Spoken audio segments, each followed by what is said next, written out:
Ils sont de tout pays et de toute nation, chrétiens, juifs, bouddhistes, musulmans sans religion. Ils ont chacun leurs idées politiques, les uns aiment la techno, les autres le classique.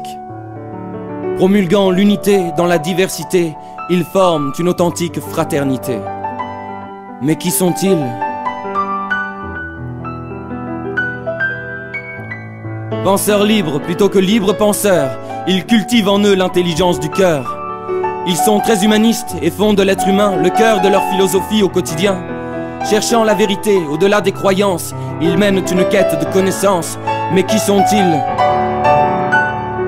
Spiritualistes sans être religieux, ils ont une approche ésotérique de Dieu. Ils ne voient pas en lui un être surnaturel, mais une conscience, une énergie universelle. Leur enseignement n'étant rien dogmatique, on dit de lui qu'il est profondément mystique. Mais qui sont-ils? Mais qui sont-ils? Ils ne croient ni au paradis ni à l'enfer, pas plus qu'aux démons, au diable, à Lucifer.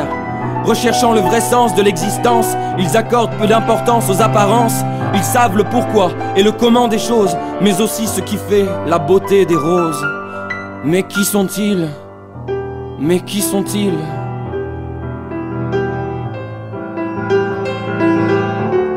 Envisageant la mort comme une transition, la plupart adhèrent à la réincarnation. Ils maîtrisent l'art de la méditation et connaissent les arcanes de l'initiation. Ils aiment s'harmoniser avec la nature et se ressourcer à ce qu'elle a de plus pur. Mais qui sont-ils? Prenant soin de leur âme autant que de leur corps, ils font de la sagesse le plus beau des trésors. Ils pensent qu'il y a la vie au-delà de la terre et que d'autres humanités peuplent l'univers. Beaucoup ont vu Avatar, mais aussi Shoah. Ils savent que l'avenir est une question de choix. Mais qui sont-ils? Mais qui sont-ils?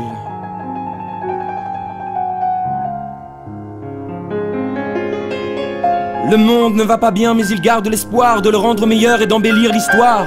Écrivains, savants, artistes et musiciens, en toute époque et en tout lieu les ont rejoints. Ils ont pour devise la plus large tolérance, ajoutant dans la plus stricte indépendance. Mais qui sont-ils? Mais qui sont-ils? Dan Brown leur rend hommage dans le symbole perdu, mais il semble ignorer qu'ils n'ont pas disparu.